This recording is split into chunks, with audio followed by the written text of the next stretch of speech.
मंत्री जी से उनके आशीर्वचन एवं मार्गदर्शन हेतु अनुरोध करना चाहूंगा। माननीय प्रधानमंत्री जी।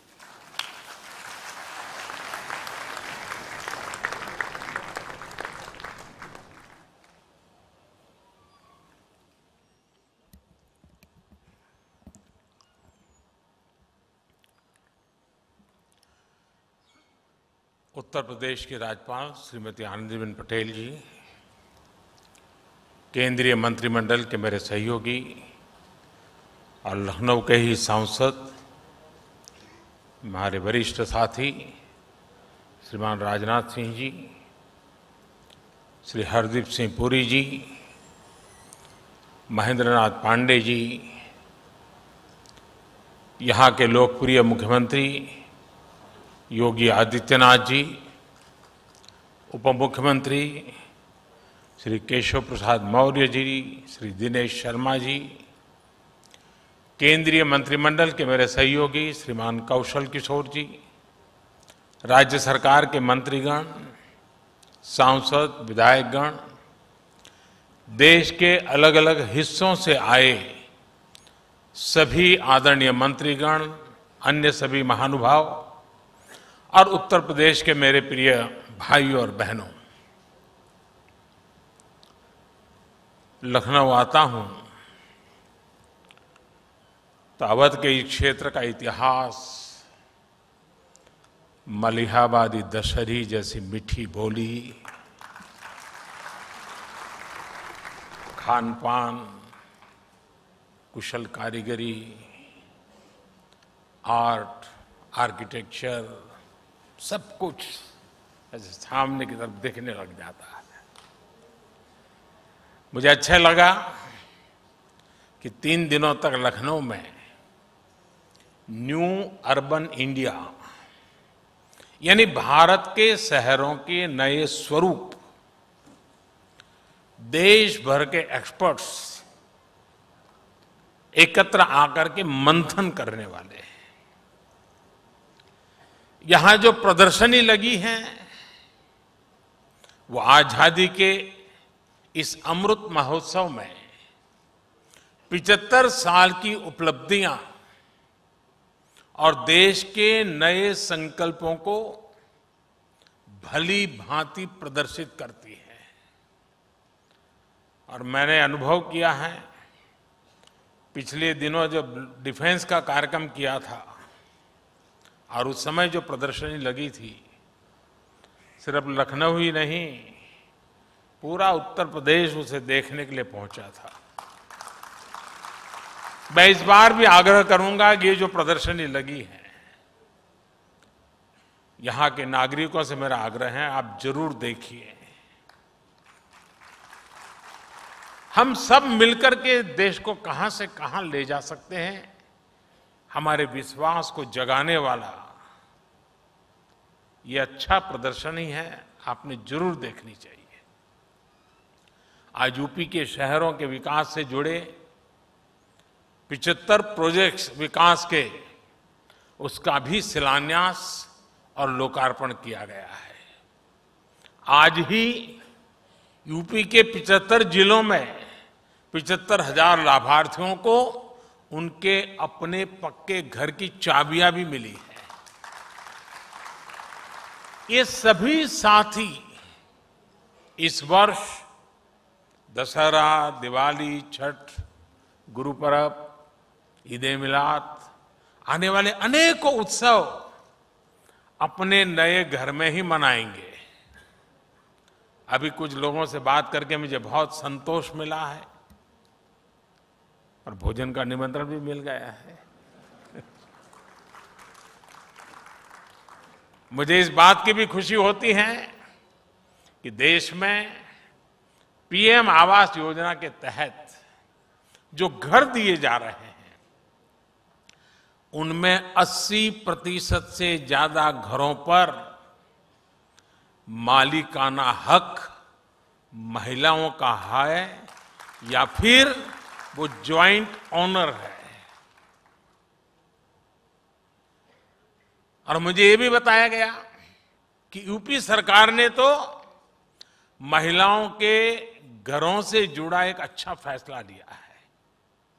10 लाख रुपए तक की राशि के घरों की रजिस्ट्री कराने पर स्टैंप ड्यूटी में महिलाओं को 2% की छूट भी दी जा रही है। ये बहुत प्रशंसनीय निर्णय है। लेकिन साथियों, जब हम ये बात करते हैं कि महिलाओं को ये उनके नाम मिल्कत होगी, तो उतना हमारे मन में रजिस्टर नहीं होता है। लेकिन मैं थोड़ा आपको उस दुनिया में ले जाता हूं, आपको अंदाज आएगा कि ये निर्णय कितना महत्वपूर्ण है। आप देखिए, किसी भी परिवार में जाइए, अच्छा है गलत है ये मैं नहीं कह रहा हूं, मैं सिर्फ स्थिति का बयान कर रहा हूं। अगर मकान है तो पति के नाम पर, खेत है तो पति के नाम पर, गाड़ी है तो पति के नाम पर, स्कूटर है तो पति के नाम पर, दुकान है तो पति के नाम पर, और अगर पति नहीं रहा तो बेटे के नाम पर। लेकिन उस मां के नाम पर कुछ नहीं होता है, उस महिला के नाम कुछ भी नहीं होता है। एक स्वस्थ समाज के लिए संतुलन बनाने के लिए कुछ कदम उठाने पड़ते हैं, और इसलिए हमने तय किया है कि सरकार जो आवास देगी उसका मालिकाना हक महिला को दिया जाए।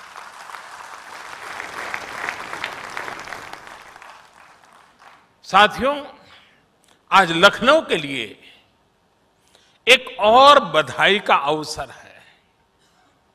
लखनऊ ने अटल जी के रूप में एक विजनरी मां भारती के लिए समर्पित राष्ट्र नायक देश को दिया है।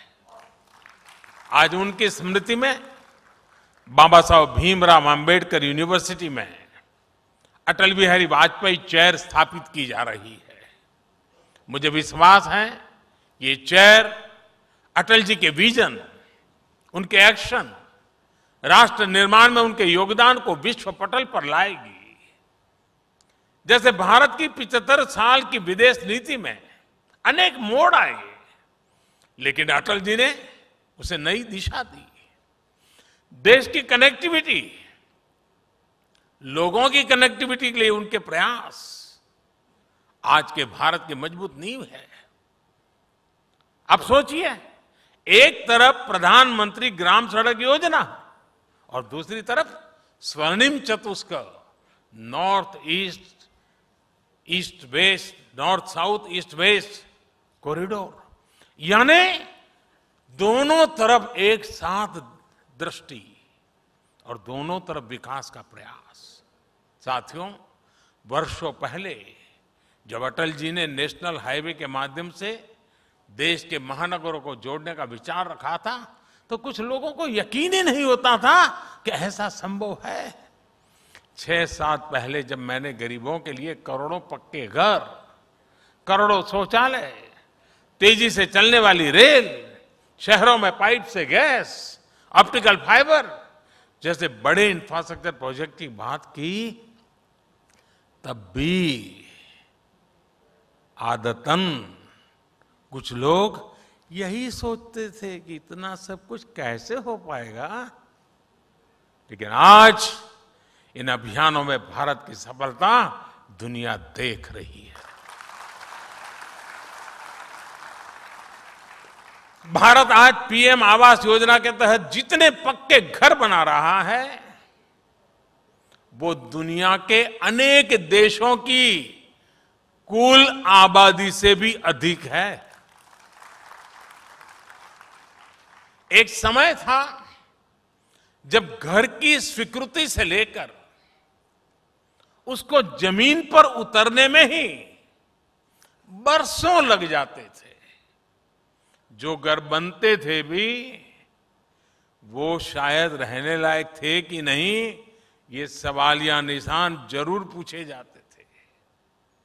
घरों की साइज छोटी, कंस्ट्रक्शन मटेरियल खराब, अलॉटमेंट में हेरा फेरी, ये सब मेरे गरीब भाइयों बहनों को भाग्य बना दिया गया था।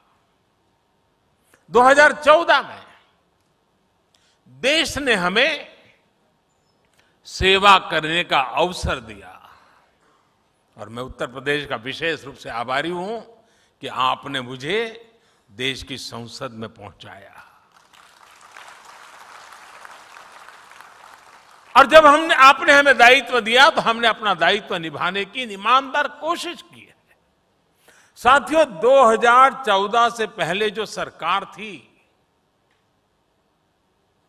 उसने देश में शहरी आवास योजनाओं के तहत सिर्फ 13 लाख मकान ही मंजूर किए थे। आंकड़ा याद रहेगा? पुरानी सरकार ने 13 लाख आवास, इसमें भी सिर्फ 8 लाख मकान ही बनाए गए थे। 2014 के बाद से हमारी सरकार ने पीएम आवास योजना के तहत शहरों में 1,13,00,000 से ज्यादा घरों के निर्माण की मंजूरी दी। कहां 13 लाख और कहां 1,13,00,000।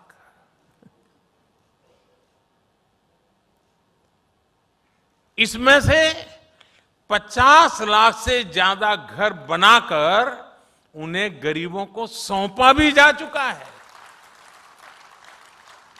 साथियों, ईंट पत्थर जोड़कर इमारत तो बन सकती है, लेकिन उससे घर नहीं कह सकते। लेकिन वो घर तब बनता है जब उसमें परिवार के हर सदस्य का सपना जुड़ा हो, अपनापन हो, परिवार के सदस्य जी जान से एक लक्ष्य के लिए जुटे हुए हो, तब इमारत घर बन जाती है। साथियों, हमने घरों के डिजाइन से लेकर घरों के निर्माण तक की पूरी आजादी लाभार्थियों को सौंप दी। उनको मर्जी पड़े वैसा मकान बनाए। दिल्ली में एयर कंडीशन कमरे में बैठ करके कोई ये तय नहीं कर सकता कि तुम्हारी खिड़की उधर होगी या इधर होगी। 2014 के पहले सरकारी योजनाओं के घर किस साइज के बनेंगे, इसकी कोई स्पष्ट नीति ही नहीं थी। कहीं 15 स्क्वायर मीटर के मकान बनते थे तो कहीं 17 स्क्वायर मीटर के। इतनी छोटी जमीन पर जो निर्माण होता था उसमें रहना भी मुश्किल था। 2014 के बाद हमारी सरकार ने घरों की साइज को लेकर भी स्पष्ट नीति बनाई। हमने ये तय किया कि 22 स्क्वायर मीटर से छोटा कोई घर नहीं बनेगा। हमने घर का साइज भी बढ़ाने के साथ ही पैसा सीधा लाभार्थियों के बैंक खाते में भेजना शुरू किया। गरीबों के बैंक खातों में घर बनाने के लिए भेजी ये राशि कितनी है, इसकी चर्चा बहुत कम हुई है। आप जानकर हैरान रह जाएंगे कि पीएम आवास योजना शहरी के तहत केंद्र सरकार ने करीब करीब 1 लाख करोड़ रुपए गरीबों के बैंक खाते में ट्रांसफर किए। साथियों, हमारे यहां कुछ महानुभाव कहते रहते हैं कि मोदी ने, हमने प्रधानमंत्री तो बना दिया, मोदी ने किया क्या?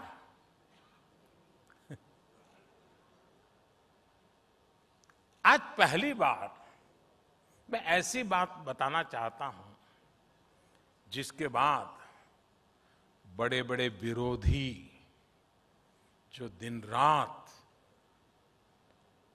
हमारा विरोध करने में ही अपनी ऊर्जा खपाते हैं, वो मेरा ये भाषण सुनने के बाद टूट पड़ने वाले हैं, मुझे पता है। लेकिन मुझे लगता है मुझे बताना चाहिए।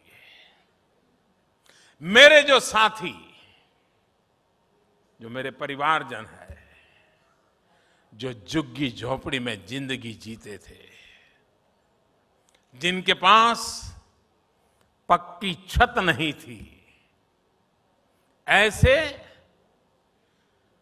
3 करोड़ परिवारों को इस कार्यकाल में एक ही योजना से लखपति बनने का अवसर मिल गया है। इस देश में मोटा मोटा अंदाज करें तो 25-30 करोड़ परिवार है, मोटा मोटा अंदाज करें। उसमें से इतने छोटे से कार्यकाल में 3 करोड़ गरीब परिवार लखपति बनना, ये अपने आप में बहुत बड़ी बात है। अब आप कहेंगे मोदी इतना बड़ा क्लेम कर रहे हैं, कैसे कर रहे हैं? प्रधानमंत्री आवास योजना के तहत देश में जो करीब करीब 3 करोड़ घर बने हैं, आप उनकी कीमत का अंदाज लगा दीजिए। ये लोग अब लखपति हैं। 3 करोड़ पक्के घर बनाकर हमने गरीब परिवारों का सबसे बड़ा सपना पूरा किया है। साथियों, मुझे वो दिन भी याद आते हैं जब तमाम प्रयासों के बावजूद उत्तर प्रदेश घरों के निर्माण में आगे नहीं बढ़ रहा था। आज लखनऊ में ही, और जब मैं आज लखनऊ में हूं तो मुझे लगता है जरा विस्तार से ये बात बतानी चाहिए ना? हाँ, आप तैयार हैं? हमारी अर्बन प्लानिंग कैसे राजनीति का शिकार हो जाती है, ये समझने के लिए भी यूपी के लोगों को ये जानना बहुत जरूरी है।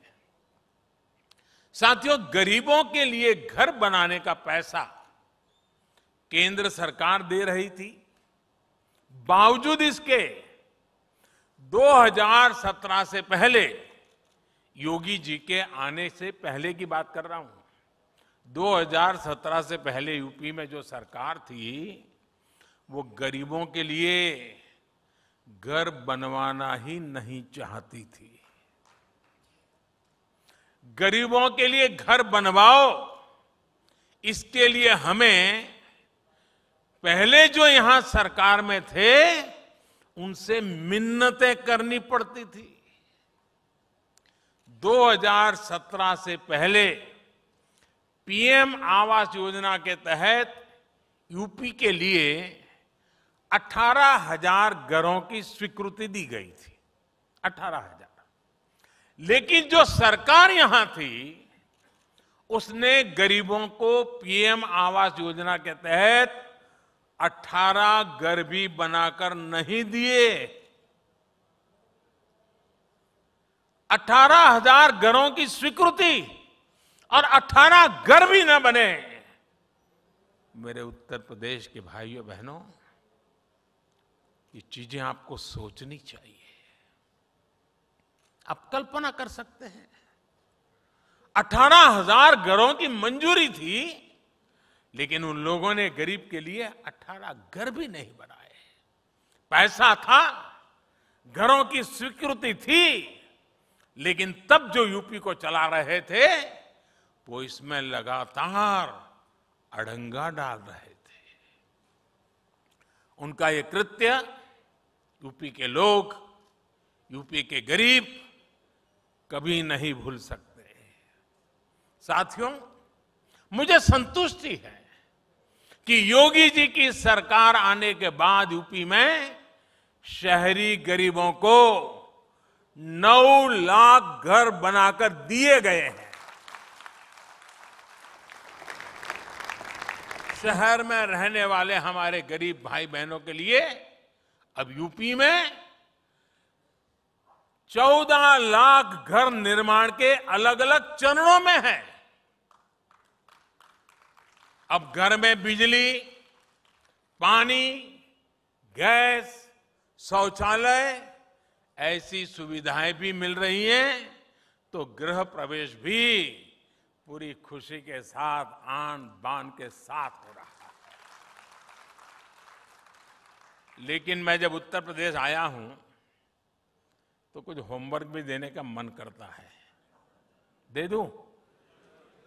लेकिन आपको करना पड़ेगा। करेंगे? पक्का?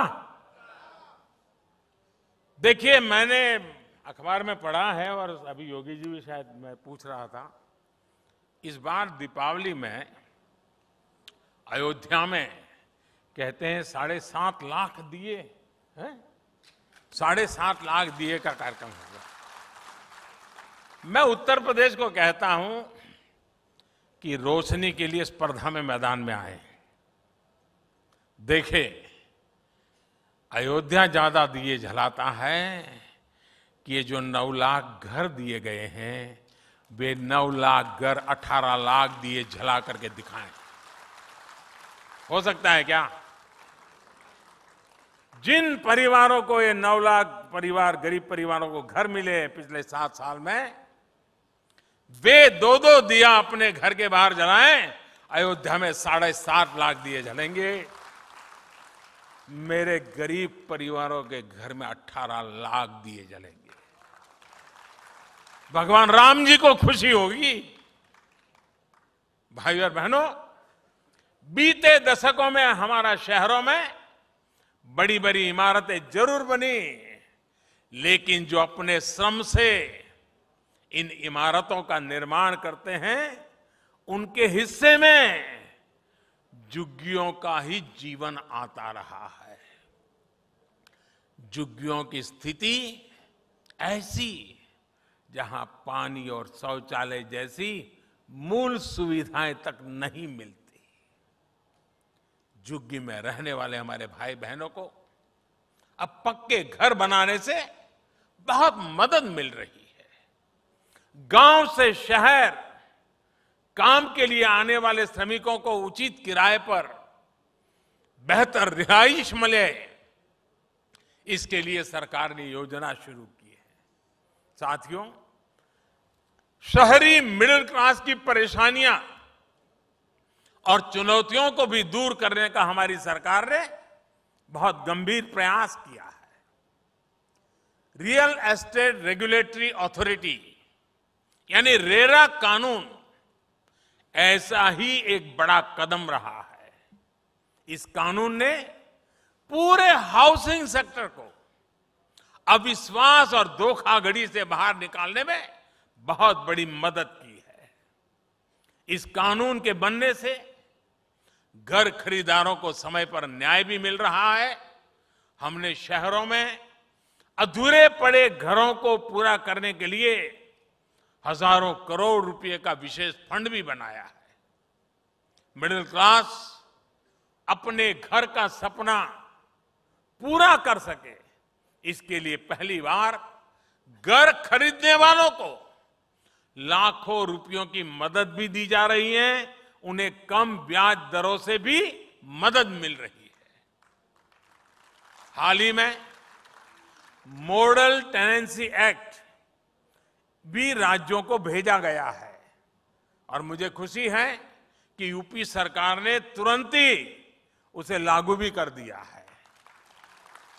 इस कानून ने मकान मालिक और किराएदार दोनों की बरसों पुरानी दिक्कतें दूर हो रही है। इससे किराए का मकान मिलने में आसानी भी होगी और रेंटल प्रॉपर्टी के बाजार को बल मिलेगा। अधिक निवेश और रोजगार के अवसर बनेंगे। भाइयों और बहनों, कोरोना के काल में वर्क फ्रॉम होम को लेकर जो नियम बनाए गए, उनसे शहरी मिडिल क्लास का जीवन और आसान हुआ है। रिमोट वर्किंग के आसान होने से कोरोना काल में मिडिल क्लास के साथियों को बहुत राहत मिली है। भाइयों और बहनों, अगर आप याद करें तो 2014 से पहले हमारे शहरों की साफ सफाई को लेकर अक्सर हम नकारात्मक चर्चाएं ही सुनते थे। गंदगी को शहरी जीवन का स्वभाव मान लिया गया था। साफ सफाई के प्रति बेरुखी से शहरों की सुंदरता, शहरों में आने वाले टूरिस्ट, इस पर तो असर पड़ता ही है, शहर में रहने वालों के स्वास्थ्य पर भी ये बहुत बड़ा संकट होता है। इस स्थिति को बदलने के लिए देश स्वच्छ भारत मिशन और अमृत मिशन के तहत बहुत बड़ा अभियान चला रहा है। बीते वर्षों में शहरों में 60 लाख से ज्यादा निजी टॉयलेट और 6 लाख से अधिक सामुदायिक शौचालय बने हैं। 7 साल पहले तक यहां सिर्फ 18% कचरे का ही निष्पादन हो पाता था, वो आज बढ़कर 70% हो चुका है। यहां यूपी में भी वेस्ट प्रोसेसिंग की बड़ी क्षमता बीते वर्षों में विकसित की गई है और आज मैंने प्रदर्शनी में देखा ऐसी अनेक चीजों को वहां रखा गया है और मन को बड़ा सुकून देने वाला दृश्य है।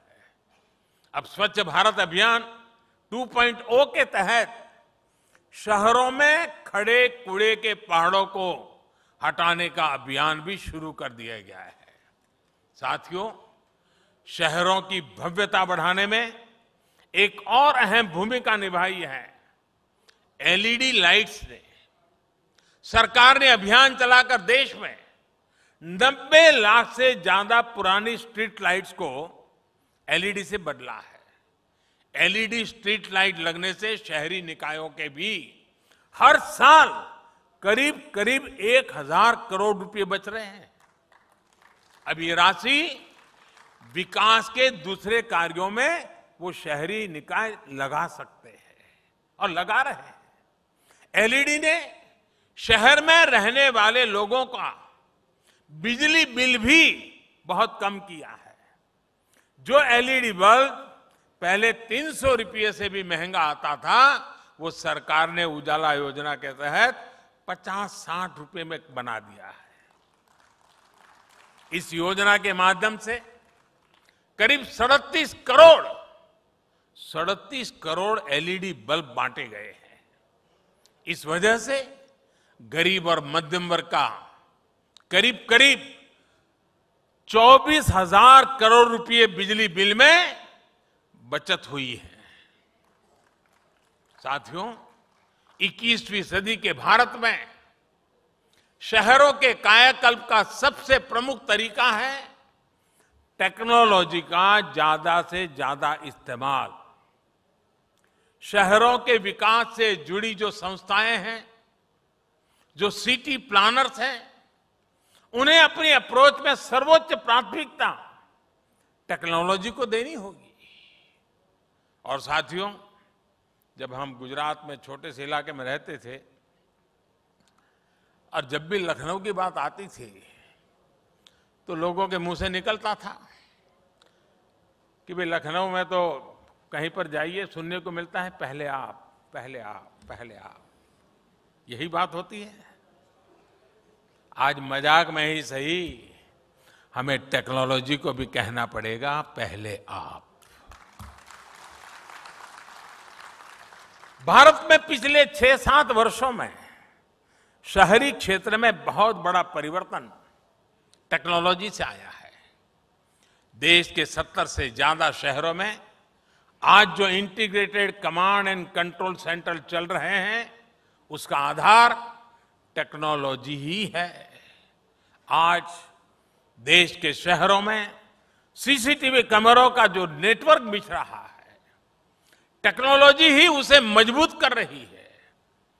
देश के 75 शहरों में जो 30,000 से ज्यादा आधुनिक सीसीटीवी कैमरे लगे हैं, उनकी वजह से गुनहगारों को 100 बार सोचना पड़ता है।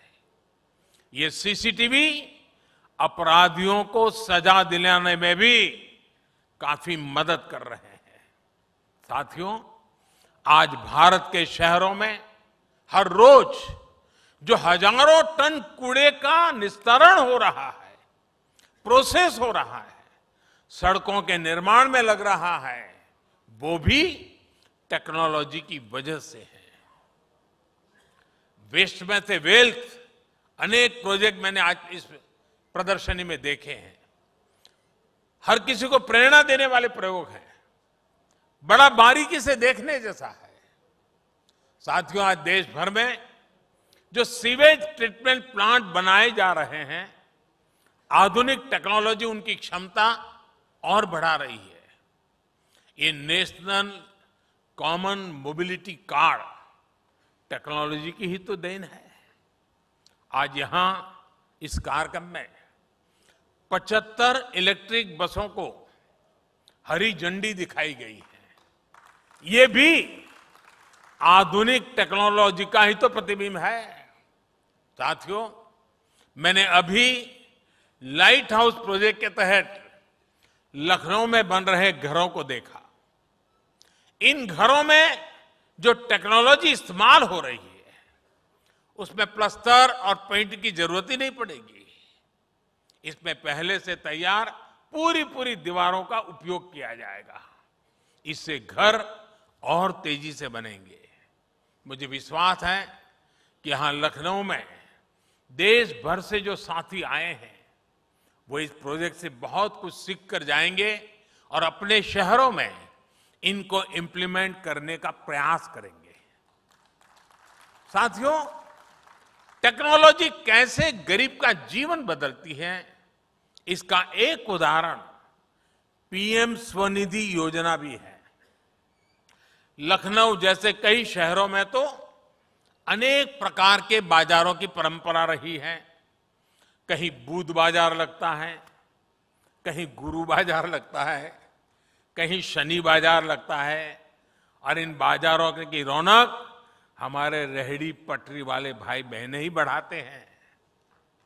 हमारे इन भाई बहनों के लिए भी अब टेक्नोलॉजी का एक साथी बनकर के लाए हैं। पीएम स्वनिधि योजना के तहत रेहड़ी पटरी वालों को, स्ट्रीट वेंडर्स को बैंकों से जोड़ा जा रहा है।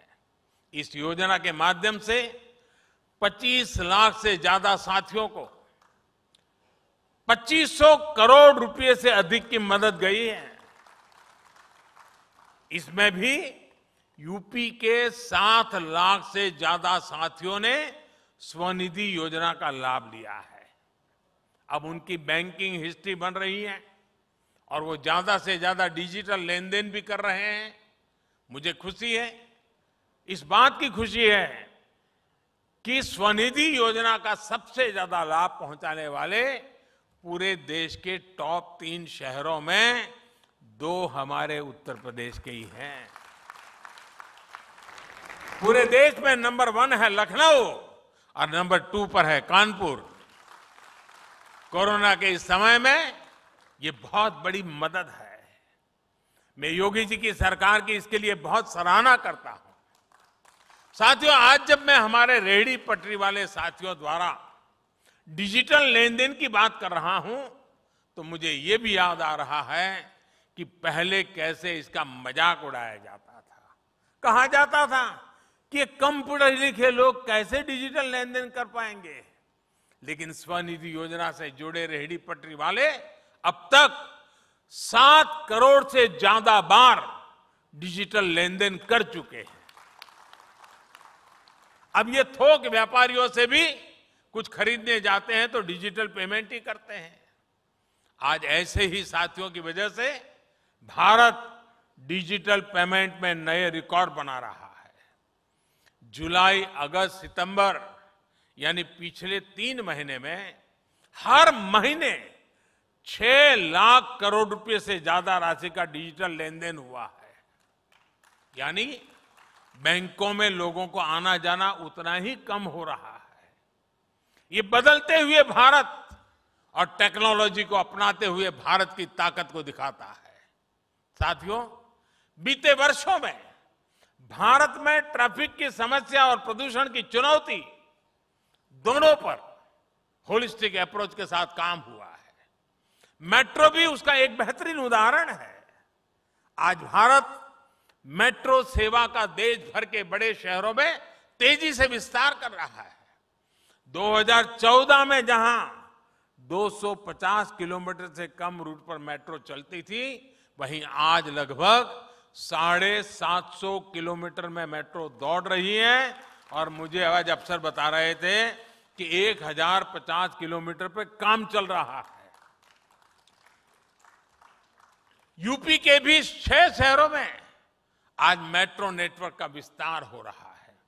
100 से ज्यादा शहरों में इलेक्ट्रिक बसों के संचालन का लक्ष्य, या फिर उड़ान योजना, ये भी शहरी विकास को गति दे रहे हैं। 21वीं सदी का भारत अब मल्टी मॉडल कनेक्टिविटी की ताकत के साथ आगे बढ़ेगा और इसकी भी तैयारी बहुत तेजी से चल रही है। और साथियों, शहरी इंफ्रास्ट्रक्चर के इन सारे प्रोजेक्ट का सबसे बड़ा सकारात्मक प्रभाव है रोजगार निर्माण। शहरों में चाहे मेट्रो का काम हो, घरों का निर्माण हो, बिजली पानी का काम हो, ये बहुत बड़ी संख्या में रोजगार के नए अवसर बनाते हैं। एक्सपर्ट्स उन्हें फोर्स मल्टीप्लायर मानते हैं। इसलिए हमें इन परियोजनाओं की गति को बनाए रखना है। भाई और बहनों, उत्तर प्रदेश में तो पूरे भारत की भारतीय संस्कृति की प्राणवायु समाई है। ये प्रभु श्री राम की भूमि है, श्री कृष्ण की भूमि है, भगवान बुद्ध की भूमि है। यूपी की समृद्ध विरासत को संजोना, संवारना, शहरों को आधुनिक बनाना हम सबकी जिम्मेदारी है। 2017 के पहले के यूपी और बाद के यूपी का अंतर उत्तर प्रदेश के लोग भी अच्छे जानते हैं। पहले बिजली यूपी में आती कम थी, जाती ज्यादा थी, और आती भी थी तो वहां आती थी जहां नेता चाहते थे। बिजली सुविधा नहीं, सियासत का टूल थी। सड़क सिर्फ तब बनती थी जब सिफारिश हो। पानी की स्थिति तो आप सभी को पता है। अब बिजली सबको, सब जगह एक समान मिल रही है। अब गरीब के घर में भी बिजली आती है। गांव की सड़क किसी सिफारिश की मोहताज नहीं है। यानी शहरी विकास के लिए जिस इच्छा शक्ति की जरूरत है, वो भी आज यूपी में मौजूद है। मुझे विश्वास है आज यूपी की जिन परियोजना का शिलान्यास हुआ है, वो योगी जी के नेतृत्व में तेजी से पूरी की जाएगी। एक बार फिर आप सभी को विकास परियोजना की बहुत बहुत बधाई, बहुत बहुत धन्यवाद।